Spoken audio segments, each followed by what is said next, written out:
Kawan-kawan semua, saya panggilnya kawan-kawan saja lah, kan soalnya kita satu profesi ya. Baik, sebelum kita mulai, mungkin saya memperkenalkan diri saya dulu.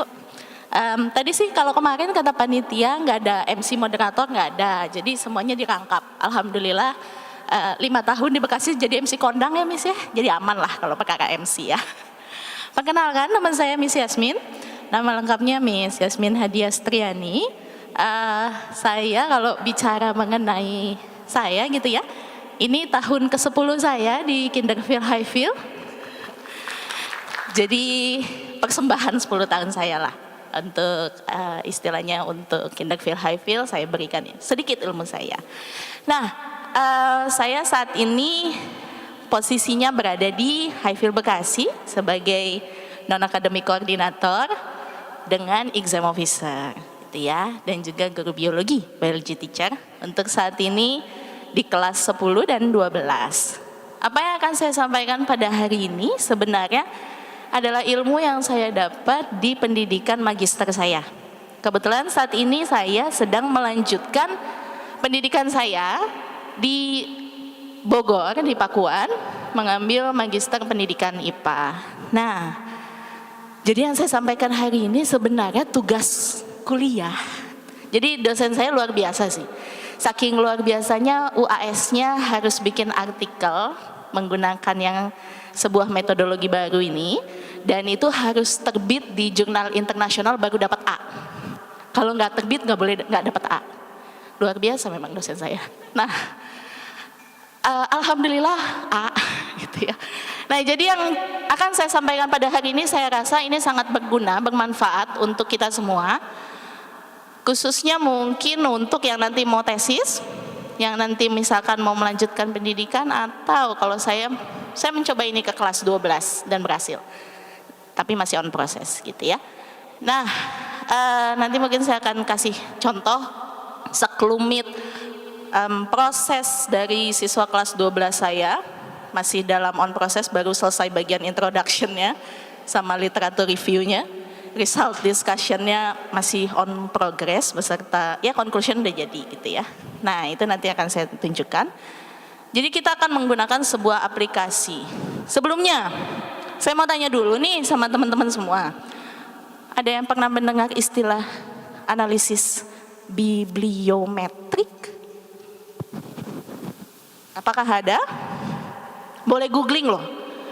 Ini kan pada bawa HP ya, boleh loh googling 1 menit boleh, kelamaan kayaknya. Apakah ada yang pernah mendengar istilah bibliometric analysis?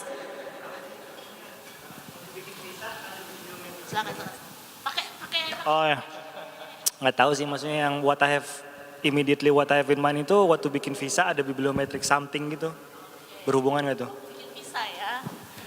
Waktu bikin visa, ada lagi nggak? Siapa tahu ada gitu, habis googling bibliometric analysis ini lagi in banget soalnya di kalangan researcher.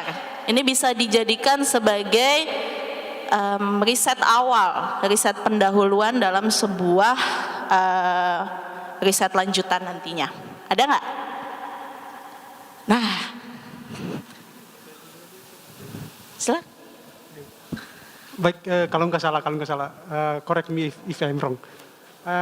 Untuk analisa bibliometrik itu berkaitan dengan ini kan data yang berkaitan dengan referensi yang terkait dengan tema atau topik yang kita ambil dalam suatu penelitian. Betul sekali. Barangkali Miss Natali boleh Miss dikasih hadiahnya Miss.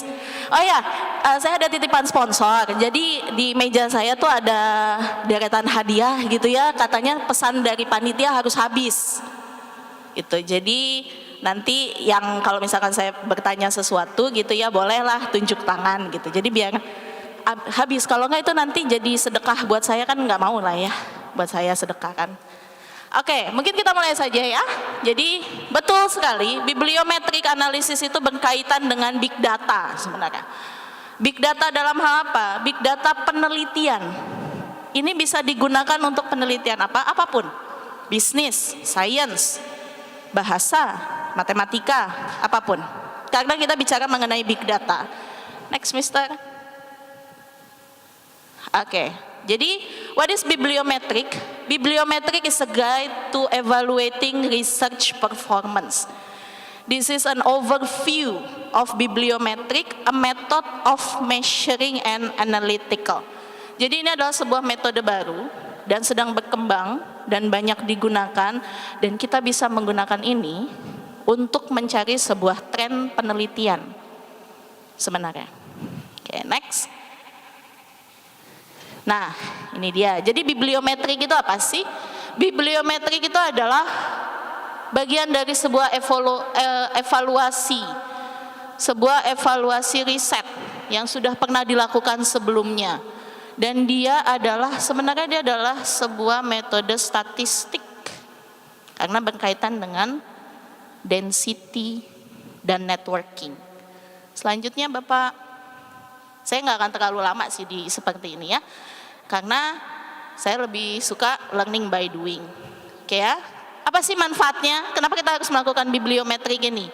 Yang pertama, dia sebenarnya bisa dipakai untuk riset penelitian sains dan riset penelitian non sains, termasuk ekonomi. Barangkali ada yang buat bisnis di sini, kali kita bisa menggunakan bibliometrik analisis ini untuk melihat sebuah tren bisnis yang ada di sebuah daerah sebenarnya, dan banyak jurnal mengenai itu.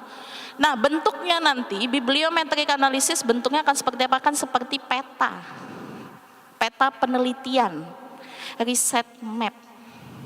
Selanjutnya Pak, nah ini dia penggunaannya untuk apa? Untuk identifying research topic.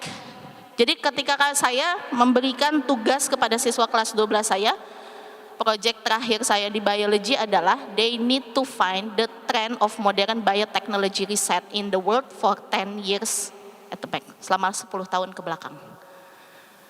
And in mind-nya adalah kalau misalkan mereka nanti mau lanjut ke S1, yang mereka buat di kelas 12 ini bisa menjadi riset pendahuluan mereka ketika nanti melanjutkan ke S1. Karena dari situ nanti akan kelihatan apa yang belum diteliti di dunia ini dalam hal modern biotechnology, karena saya kan biologi pegangnya. Nah, kemudian yang kedua apa? Ya tadi kita juga bisa memetakan penulis. Siapa saja sih penulis-penulis atau siapa saja sih peneliti-peneliti yang meneliti mengenai hal ini? Seperti itu. Dan yang ketiga, identifying instructional and international collaboration. Kita bisa tahu dari negara mana saja penelitian ini.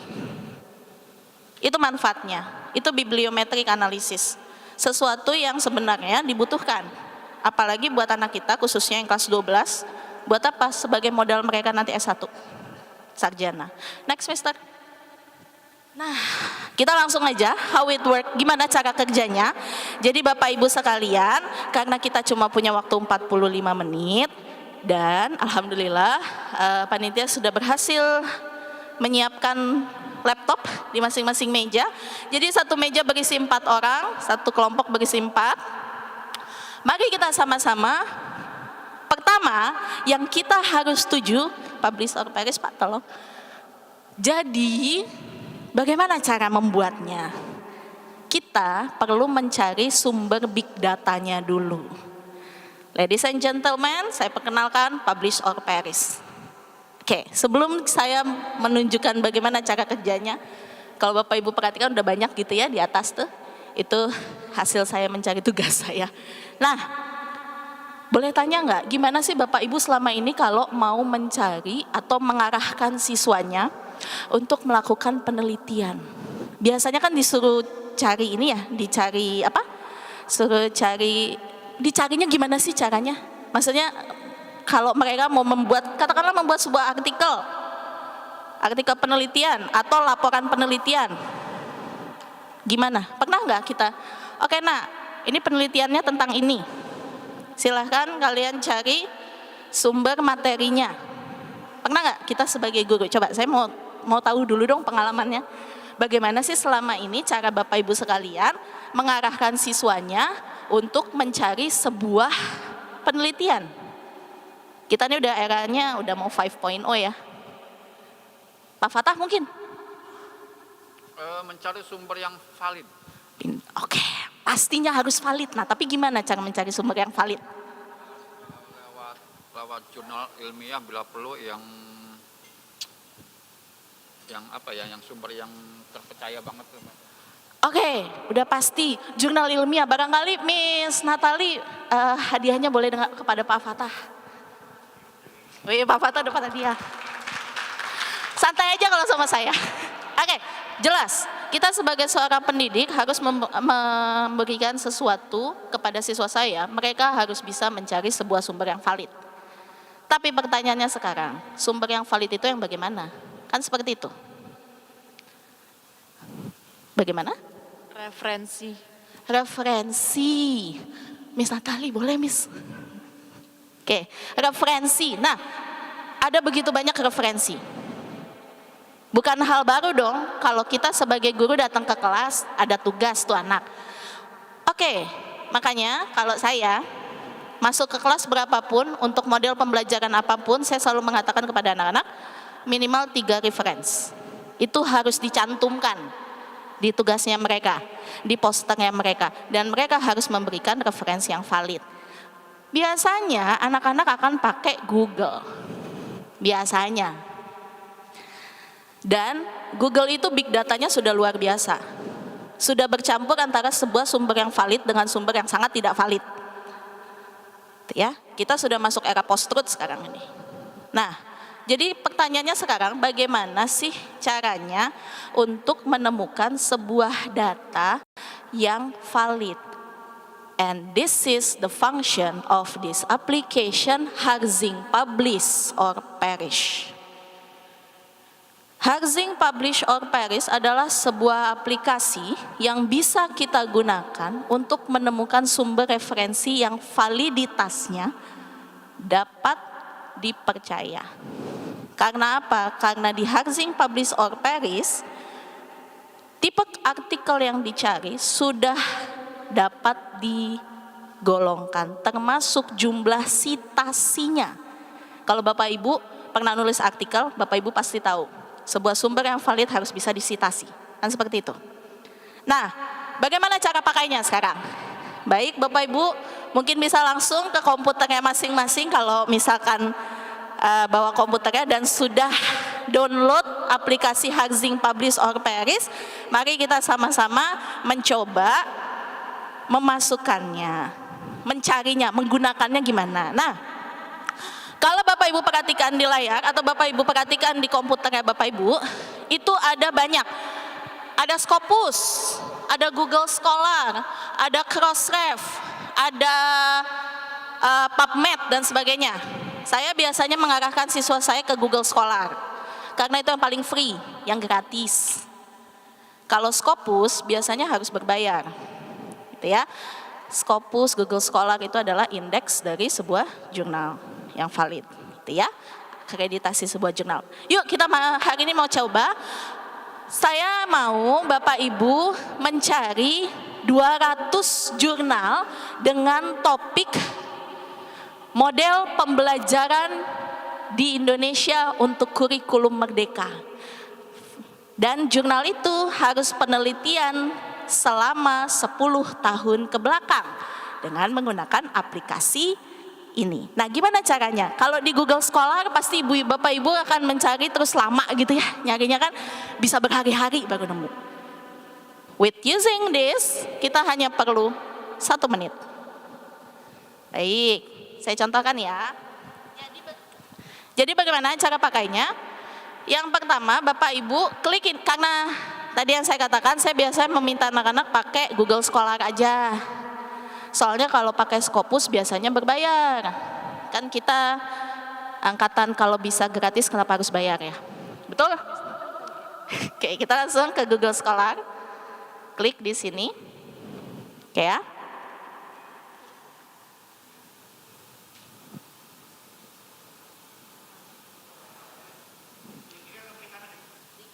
Diklik kiri. Mohon maaf spasial saya agak jelek. Jadi kadang suka begitulah. Oh, kayaknya harus saya buka ulang.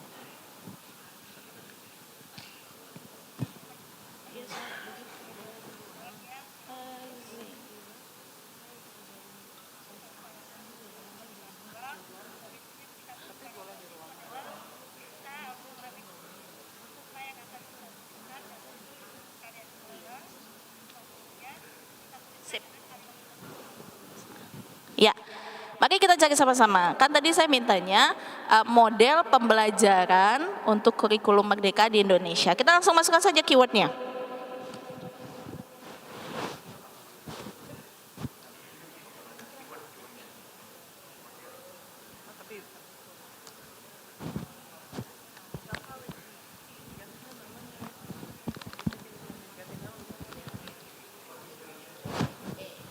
Seperti itu. Kan tadi saya minta 200 artikel aja ya. Nah, jadi gimana caranya? Di sebelah sini. Nah, nanti Bapak Ibu terserah sih. Kalau misalkan Bapak Ibu mau minta muridnya cari 1000 artikel, ya nggak apa-apa. Tinggal diubah aja di sini jadi 1000. Kalau misalkan udah 100 artikel aja, ya udah 100. Kalau tadi kan saya bilang 200, jadi 200.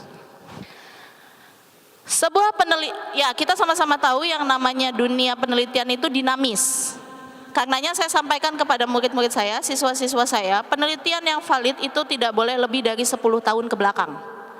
Karena itu kalau Bapak lihat di sini, Bapak Ibu lihat di sini, ini tahunnya ada 0 sampai 0. Nah, biasanya saya akan minta murid saya untuk tulis dari 2013 sampai 2023. And let it work.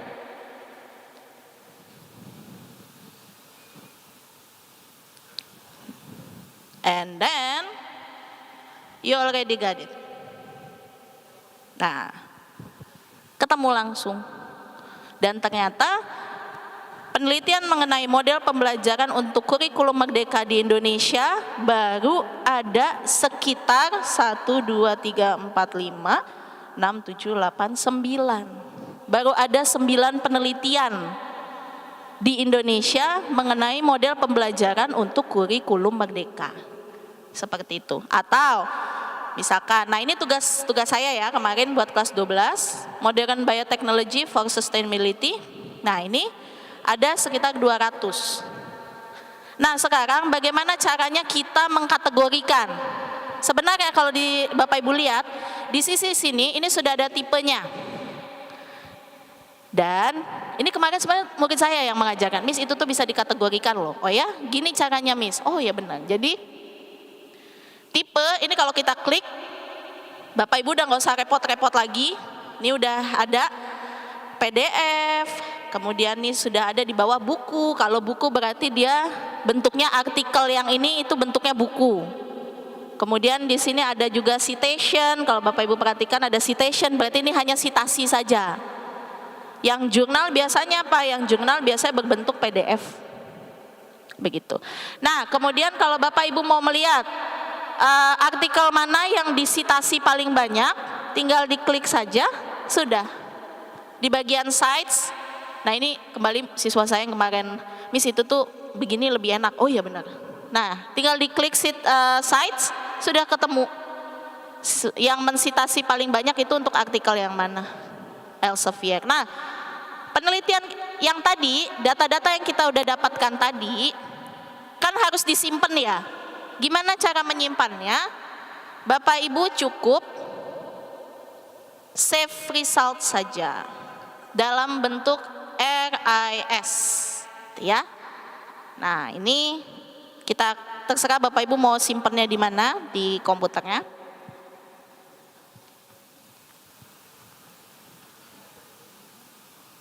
Nah, sudah tersimpan di komputer Bapak Ibu. Nah, sekarang pertanyaannya, kan kadang-kadang kita cari-cari terus nggak mau dibuka hari ini juga gitu ya. Kadang-kadang besok aja lah udah capek gitu ya. Siswa juga pasti begitu kan. Bagaimana caranya? Itulah fungsi aplikasi kedua, Mendeley. Ya. Oh, saya ulangi ya. Save-nya pakai apa? Jadi Bapak Ibu klik di bagian save result. Tuh ya. Dan yang ini RIS. Yes, dalam bentuk RIS itu tidak terlalu membebani memori kawan-kawan. Begitu. Diklik dalam bentuk RIS, terserah mau namanya apa. And then di save.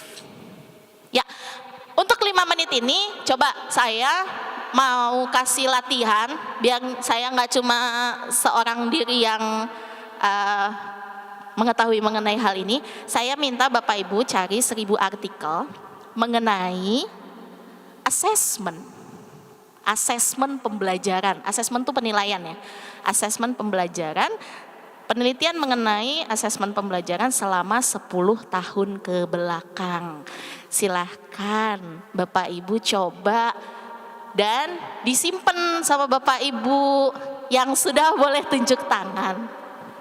Asesmen pembelajaran tentang temukan 1000 artikel mengenai asesmen pembelajaran selama 10 tahun ke belakang. Silakan, yang sudah selesai boleh tunjuk tangan, nanti saya mau cek. Oh, kirain udah selesai. Ada yang sudah? Oh, ada yang sudah. Kenapa? Nggak sampai 1000, oke. Nggak apa-apa, benar. Assessment, oke, berarti, tapi sebentar saya cek.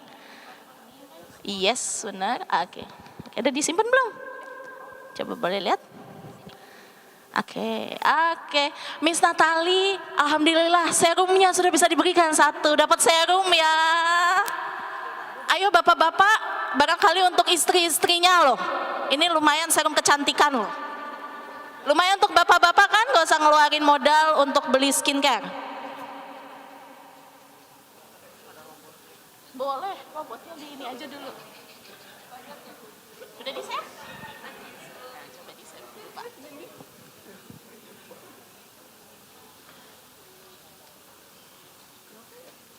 Ada lagi barangkali yang sudah berhasil nge-save?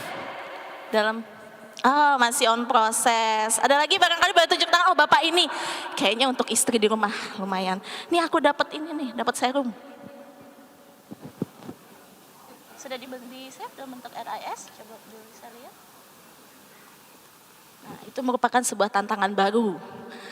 Sebentar. Bapak ini, yang mana dulu Miss Natali? Yang Bapak ini apa Ibu yang ini? Oh, Bapak ini dulu. Saya tahu Bapak masih buat istri ya Pak?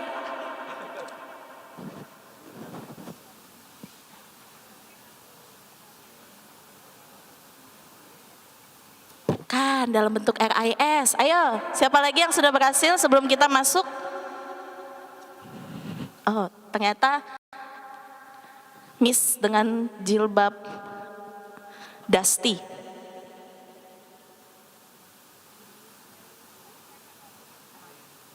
Oke, Miss Natali, kita dapat orang kedua yang dapat serum, Miss. Mau disibak. Saya pikir mau disedekahkan ke bapak-bapak. Betul? Betul. Nanti berpengaruh. Termasuk nanti dia sangat spesifik. Jadi yang satu nanti pakai T, yang satu pakai N, itu nanti hasilnya beda. Gitu. Ya. Alhamdulillah loh. Miss dengan jilbab dusty. Oke, kita lanjut ya. Itu penggunaan pertama dari aplikasi. Monggo Bapak Ibu nanti mau dipakai di kelas luar biasa. Itu akan menyelamatkan, itu akan meringankan sedikit beban hidup siswa Bapak Ibu di Google Scholar. Oke, kita lanjut ke aplikasi kedua. Tadi ada Miss yang tanya sama saya, Miss kan udah disimpan nih dalam bentuk RIS, cara bukanya gimana? Itulah fungsi dari aplikasi kedua, Mendeley. Ya. Jadi Mendeley ini bisa diartikan sebagai perpustakaan online. Ini kalau Bapak Ibu lihat, data Mendeley saya udah luar biasa banyak, gitu ya. Jadi ini gimana caranya? Jadi Bapak Ibu cuma tinggal tanda tambah. Kalau tanda tambah ini adalah create folder. Jadi Bapak Ibu hanya tinggal import RIS, ya. Lalu tadi saya simpan di sini kalau nggak salah. Nah, seperti ini.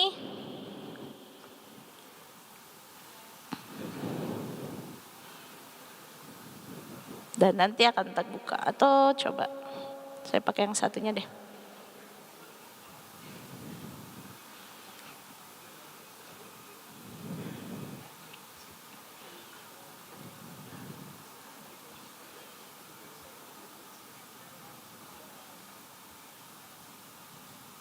Nah, ini dia. Oke. Mendeley itu ada 2 yang bisa Bapak Ibu pakai. Saya pakai dua-duanya. Ada yang Mendeley Reference Manager, atau kalau kadang-kadang Bapak Ibu pakainya Zotero juga nggak masalah, sama aja fungsinya. Satu lagi adalah Mendeley Desktop.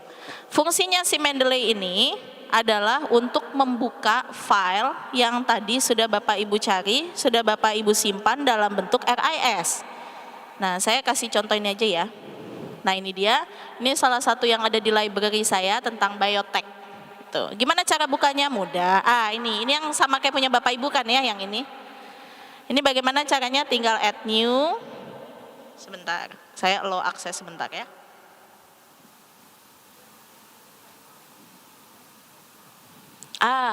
Si Mendeley ini dia terkoneksi dengan sebuah jurnal bernama Elsevier.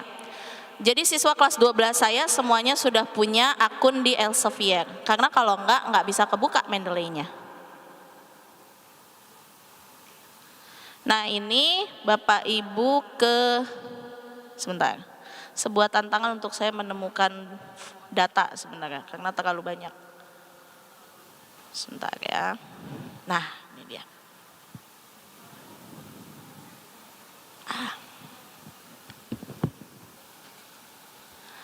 Oke, nah itu fungsinya Mendeley. Kita lanjut saja bagaimana cara bikin si bibliometrik ya. Cara membuat bibliometrik, Bapak Ibu perlu masuk ke sini. Aplikasi bernama FOSS-Viewer. Apakah sudah di-download Bapak Ibu FOSS-Viewer-nya? Barangkali yang sudah bisa dibuat dulu FOSS-Viewer-nya, di-download dulu. Kalau sudah install, kita bisa lanjut.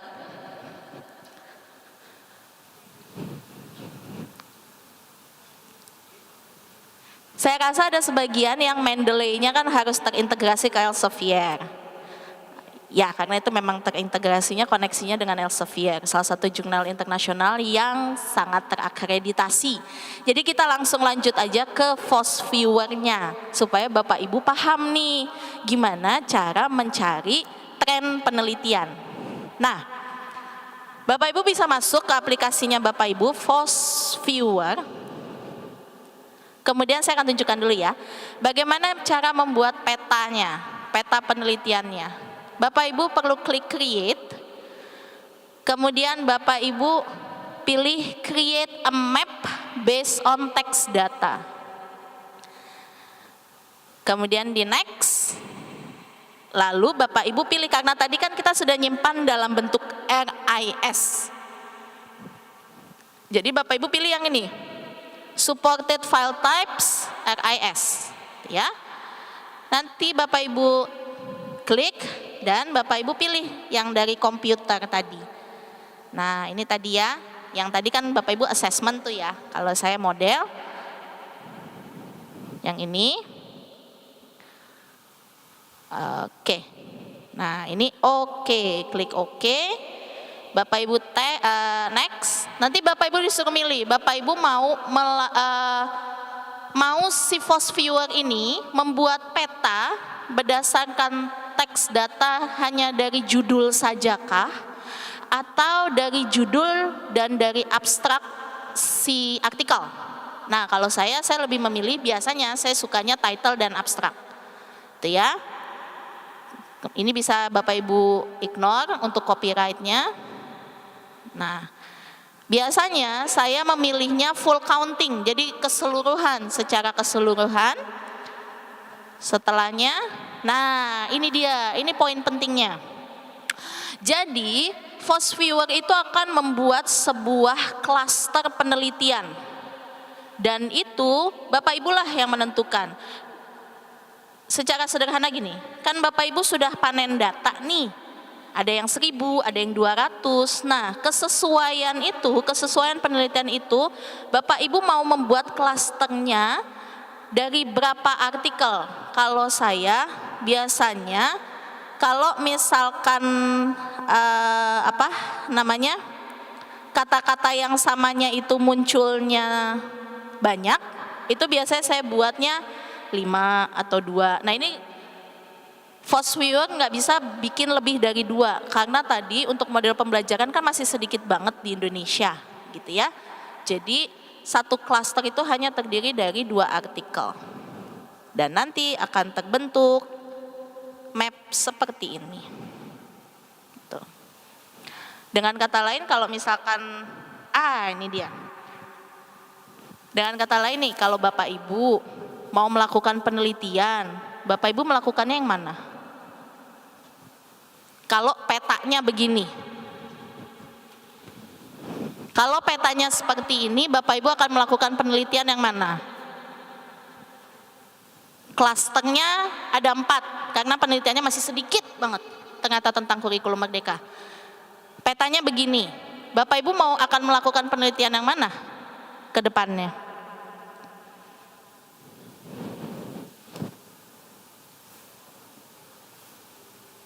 Tidak terkoneksi ya Pak? Ya, itu tidak terkoneksi. Coba. Jadi Bapak Ibu, kalau Bapak Ibu seorang peneliti, carilah titik yang terkecil. Itu berarti dia jarang diteliti. Jangan pilih titik yang besar, karena percuma, udah banyak yang teliti.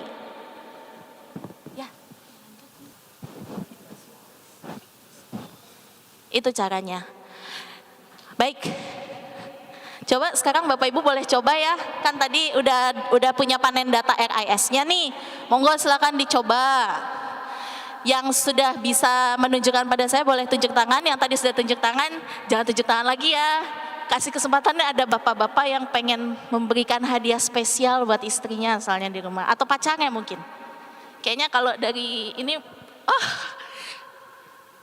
ini nanti appraisal saya turun gak ya kalau nggak pilih mereka? Nah, kalau Bapak nih, Bapak peneliti, Bapak mau yang neliti yang mana?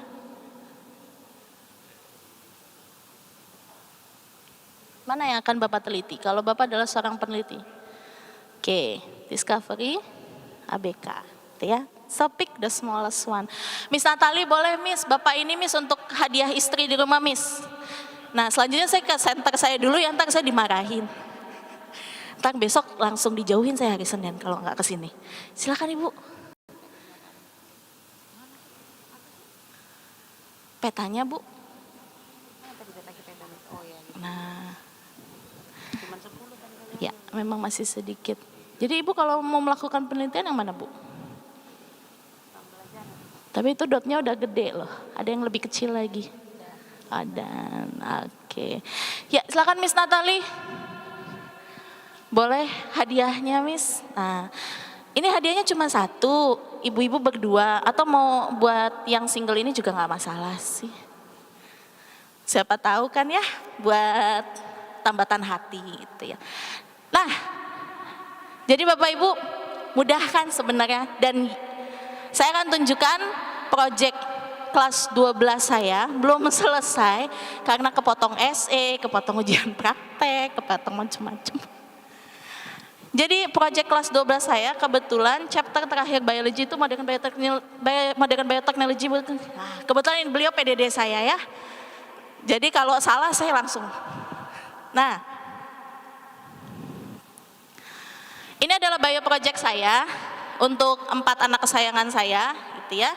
Mereka tugas terakhir untuk project biology adalah membuat bibliometric analysis untuk mencari tren penelitian mengenai modern biotechnology for SDGs. Pasti Bapak Ibu sebagian udah ada yang tahu lah ya, SDGs itu apa. Jadi dunia sudah menetapkan sebuah goals yang sama yang disebut SDGs. Gitu ya. Nah, ini tugasnya tugas kelompok. Kenapa tidak tugas mandiri? Karena saya saja mengerjakan analisis bibliometrik untuk tugas S2 saya aja butuh waktu 3 minggu. Nah ini kalau misalkan saya, pertimbangannya adalah kalau misalkan saya minta mereka buat mandiri nggak tahu deh jadi selesainya kapan. Nah mereka belum selesai sih Bapak Ibu ya, baru selesai introduction, terus baru selesai literatur review.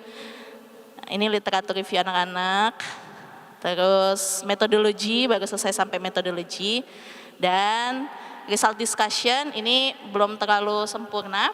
Ini result discussion-nya dibuatnya seperti ini, comparison matrix-nya bagaimana, kemudian inilah hasil, kemudian 10 artikel dengan citasi tertinggi apa saja, dan ini petanya mereka. Ini petanya anak-anak mengenai modern bioteknologi, tren penelitian mengenai modern bioteknologi selama 10 tahun ke belakang. Itu ya. Ini saya berikan ke anak-anak kelas 12 saya sebagai modal sih. Modal mereka untuk lanjut di perkuliahan S1 nanti. Bagaimana cara mencari hasil riset yang valid untuk ngerjain tugas gitu ya. Bagaimana menggunakan si Mendeley, dan terakhir bagaimana mereka bisa melakukan penelitian pendahuluan untuk nanti dilanjutkan ke skripsinya. Gitu ya. Alhamdulillah sih kalau nah ini dia. Nah, ini density. Jadi kalau menurut Fos Viewer, penelitian mengenai modern biotechnology itu sudah banyak di bidang mikrobial, production, dan kawan-kawan gitu. Oh ya, cara lihatnya gimana? Jadi ini ada pilihannya. Tada, begini. Jadi Bapak Ibu tinggal pilih nih. Kalau density untuk melihat kepadatan. Jadi kalau dilihat dari density-nya kita bisa lihat ya, model itu masih terlalu sedikit penelitian tentang model penelitian tuh. Begitu. Nah, kalau network untuk melihat keterkaitannya. Seperti itu Bapak Ibu, barangkali ada yang mau ditanyakan terlebih dahulu? Ya, silahkan. Ini HOD saya harus saya tunjuk, kalau enggak ntar saya hidupnya susah hari Senin besok. Ya, Silakan Pak. cek. Nyala ya? Miss Jasmine, Ya. ini menurut saya ini aplikasinya menarik ya, karena mempermudah bukan hanya siswa sebenarnya. Terlebih sebenarnya ini untuk guru ya, apalagi kan kalau kita guru itu sebenarnya kita juga didorong untuk menulis penelitian ya. Ya PTK, penelitian tindakan kelas. Nah dari aplikasi ini kan nanti misalnya ada satu keyword yang kita ketik, itu kan bisa keluar itu ratusan artikel ya Miss Yasmin. Nah pertanyaan saya adalah Miss Yasmin, bagaimana cara Miss Yasmin untuk memberikan masukan kepada siswa, oh ini loh nak artikel yang bisa kamu pakai untuk penelitian kamu. Nah itu, ini loh yang lebih mudah untuk dipahami. Karena jujur aja untuk gurunya pun sendiri belum tentu mudah ya untuk memahami suatu artikel. Nah untuk ke siswa bagaimana Miss? Terima kasih. Oke, terima kasih. Nah kalau begitu, karena kalau tadi kan hasil panen kita, data kita masih sangat sedikit ya. Jadi saya akan pakai punyanya siswa saya ya, yang project mereka ya. Soalnya kalau yang temuan kita, panenan kita masih sedikit.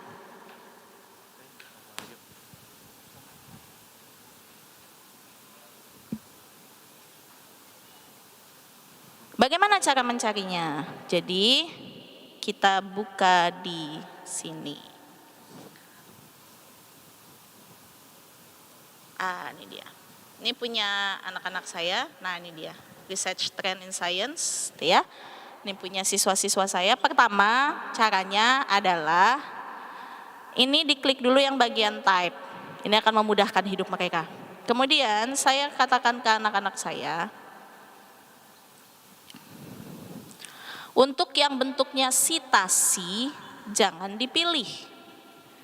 Karena sitasi itu kan cuma kutipan, bukan the whole article, bukan artikel secara keseluruhan. Itu ya. Wah, kebetulan ini nggak ada yang sitasi. Yang kedua, saya biasanya akan pilih, katakan ke anak-anak, yang book juga jangan dipilih. Seperti ini, tinggal tidak kita checklist. Nih, ini yang disebut hasil awal tadi yang ada 500 artikel, itu kita sebutnya panen data. Nah, ini disebutnya memilih panenan. Jadi kita pilih. Biasanya saya akan bilang gitu ke anak-anak, yang bentuknya book jangan dipilih, yang bentuknya sitasi juga jangan dipilih, begitu. Dan kita lihat yang kedua apa? Publisher. Carilah publisher yang valid. Contoh Springer, ini valid. Kemudian ada Taylor and Francis. Jadi kita, ini buku udah enggak ya? Yang kedua publisher. Dan yang ketiga apa? Sitasi. Kalau belum disitasi, kayak ini kan banyak yang belum disitasi, jangan dipilih. Saya katakan begitu ke anak-anak. Yang belum disitasi, jangan dipilih. Yang sitasinya baru cuma 1, 2, jangan dipilih. Begitu. Semoga menjawab ya Pak Ahda. Ada lagi barangkali?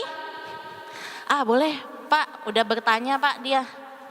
Oh sisa 2, alhamdulillah Pak Ahda, itu warna pink bisa dikasih, kan ntar malam minggu ya Pak, bisa dikasih hadiah dari convention. Ada lagi yang mau bertanya? Bapak ini dulu ya. Wah banyak ternyata, ya Pak. Saya mau tanya, kalau ini kan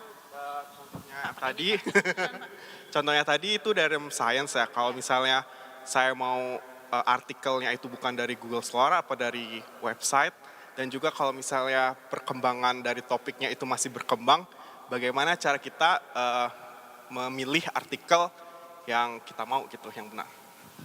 Ini masih memilih artikel ya, bukan cara nyarinya ya. Kalau cara nyarinya udah jelas tuh. Oke. Nah itu sebenarnya sama aja Pak, mau science mau apapun, kata kuncinya satu, cari publishernya. Publishernya Bapak pilih yang kredibel. Bagaimana cara mencari publisher yang kredibel? Kan gitu pertanyaannya ya. Bapak Ibu bisa datang ke orchid.id. Itu adalah kumpulan akreditasi seluruh jurnal. Kalau Indonesia, Bapak Ibu bisa kunjungi Sinta. Itu juga, atau Garuda. Itu juga, Sinta itu adalah badan akreditasi jurnal di Indonesia. Scopus itu untuk luar negeri. Nanti kategorinya ada Scopus Q1, Q3, sampai Q4. Sinta juga ada dari 1, 2, 3, 4. Pilihlah dari situ. Itu ya. Nah, kalau misalkan itu kan penelitiannya science. Kalau misalkan penelitiannya bisnis, gimana caranya? Mainkan di keywordnya. Bapak mainkan keywordnya. Kan kita guru ya, kita pasti harus tahulah keyword yang tepat yang bagaimana. Ini lebih ke arah cara memainkan keyword untuk mencari artikel yang sesuai dengan panenan kita. Tapi jangan lupa pesan saya adalah tahunnya tolong 2013 sampai 2023. Karena waktu di biologi ada satu anak nggak taruh tahunnya, itu dari tahun 1950-40 tuh muncul artikelnya, dan itu kita udah nggak bisa katakan valid karena sudah terlalu lama. Ya, barangkali ada pertanyaan lagi? Ya, Bapak. Bentar Pak, pakai mic Pak, biar kedengaran Pak. Terima kasih. Saya malas baca FAQ-nya untuk aplikasi ini.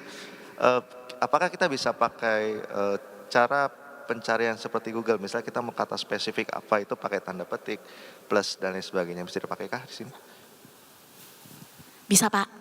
Oke, thank you Pak. Hadiahnya masih ada nggak ya? Nggak ada Pak, ternyata habis, terlambat. Ikhlas ya Pak ya. Nah tuh dapat permen buat istri Pak. Silakan Miss. Ya, Miss, thank you. Ini kan murid-murid diberitahu cara untuk mencari artikel yang bisa credible. Tapi kemudian kan mereka melakukan penelitian dan menulis penelitian itu. Pertanyaan selanjutnya adalah bagaimana mengecek apakah ada plagiarism. Yang saya tahu ada namanya aplikasi Turnitin. Cuma Turnitin itu harus berbayar. Nah, menurut Miss, setiap murid yang melakukan penelitian itu apakah Miss selalu mengecek plagiarismnya dan menggunakan apa? Oke. Oh boleh nambah boleh. Dan pertanyaan sebetulnya gini, kalau di penelitian itu yang sejauh yang saya tahu itu memang akan kesulitan kalau kita mengakses data itu kan harus berbayar gitu ya. But when it comes to the Asian context, kita akan mengubah itu seperti quote, we have copyright, tapi ketika di sini we have right to copy. Gitu. Nah, ini menjadi ini sebetulnya sama anak-anak gitu ya, karena kan itu kan harus berbayar itu. Bagaimana mengakses itu? Lalu tadi Miss bilang oh ada triknya gitu, dan itu semua peneliti sebetulnya mereka udah tahu triknya. Tapi secara ofisial itu nggak boleh, karena itu tadi melanggar etiknya gitu ya, begitu. Miss sharing dong, barangkali ada hal lain yang perlu bisa ini sama teman-teman gitu, karena toh di GPD 12 juga kan kita melakukan itu juga, karena akses terhadap data itu sebetulnya. Oke, nah dari ribuan artikel sebenarnya banyak yang gratis Pak. Sebenarnya dari ribuan artikel yang mereka dapat itu banyak yang gratis. Jadi nggak semua artikel berbayar sebenarnya teman-teman. Nah, tapi kalau misalkan artikelnya berbayar, ada triknya gitu. Nah itu di belakang saja. Nah tapi sekarang pertanyaannya, betul mengecek plagiarisme itu adalah satu hal yang wajib dilakukan juga. Kalau kita ngomongin artikel, dan betul sejauh ini dengan Turnitin, gitu. Itu yang paling valid, gitu ya. Tapi sebenarnya kalau misalkan kita bicara artikel ya, ada istilah ATM Pak, amati tiru modifikasi, gitu sebenarnya. Itu kalau lebih lanjutnya lagi. Nah tapi kan pada dasarnya adalah, dan itu kalau amati tiru modifikasi tetap kita harus, jadi gini, sebuah penelitian sebenarnya tidak harus menemukan sesuatu yang baru sebenarnya. Bisa jadi untuk membantah sesuatu yang sudah ada, itu juga bisa. Nah itu sebenarnya seminar yang lain lagi. Jadi kalau yang hari ini yang saya sampaikan, karena waktunya gak bakal cukup, gitu ya. Tapi intinya adalah pertanyaan dari Ibu, mengecek plagiarisme jelas harus, gitu ya. Dan sejauh ini memang Turnitin yang paling bagus, dan ya berbayar. Nah kalau mengenai Turnitin kebetulan, karena saya lagi kuliah, saya dan teman-teman saya punya satu akun Turnitin sih, gitu. Untuk kami gunakan bersama-sama, gitu. Nah, kurang lebih itu. Bagaimana Miss? Ibu timekeeper? Nanti saya dimarahin sama Ibu timekeeper. Ada yang nanya Miss dari tadi. Oh, satu lagi. Silakan, silakan. Monggo Miss.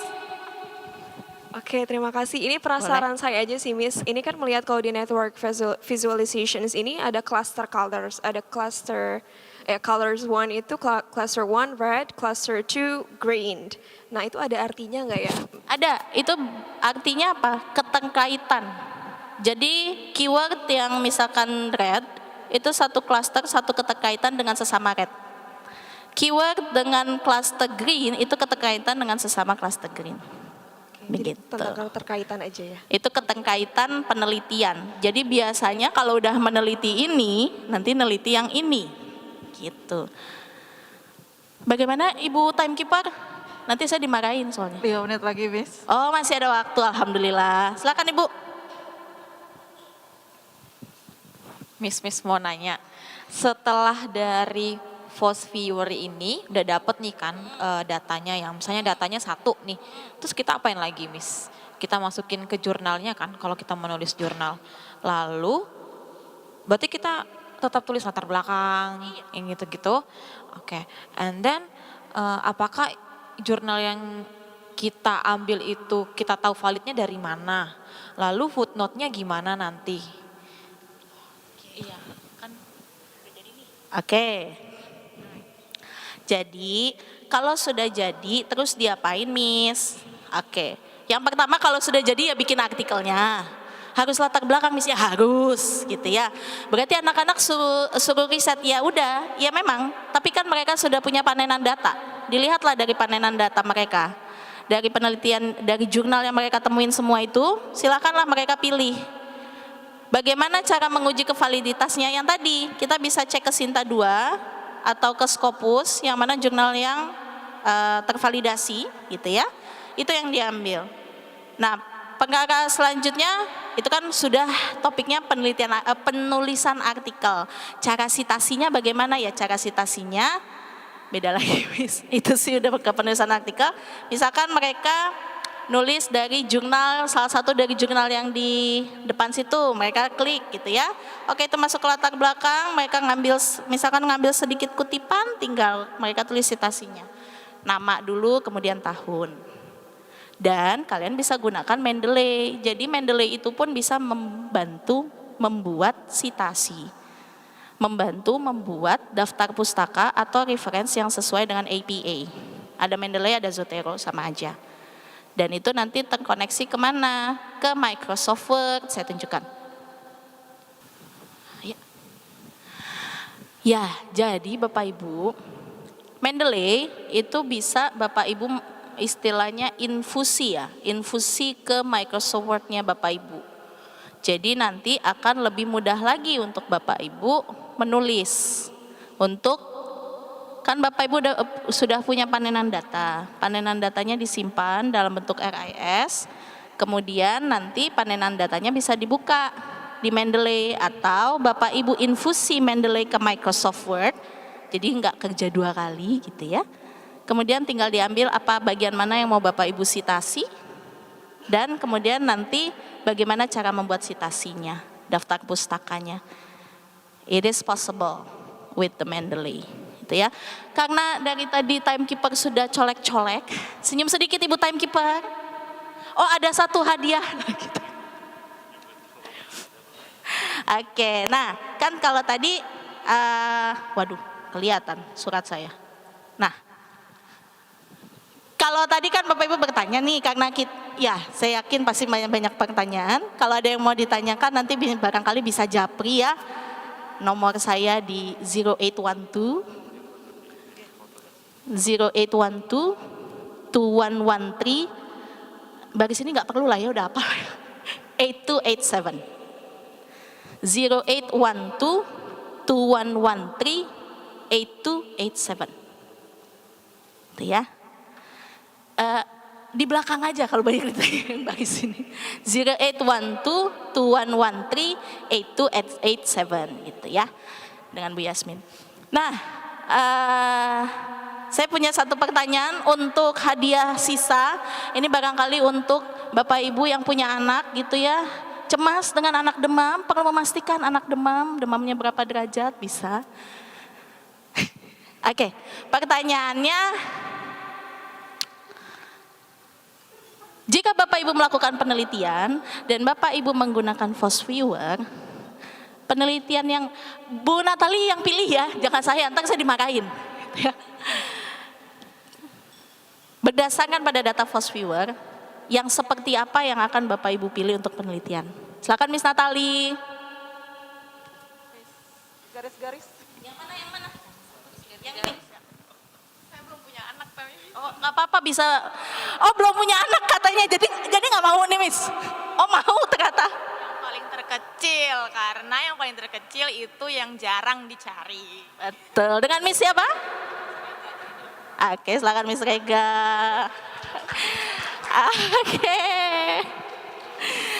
Oke, Bapak Ibu, saya rasa demikian adanya. Oh ya, boleh sponsor sedikit ya Miss Nat ya. Saya saat ini sedang mengembangkan assessment, instrumen penilaian untuk biologi, untuk untuk tesis saya.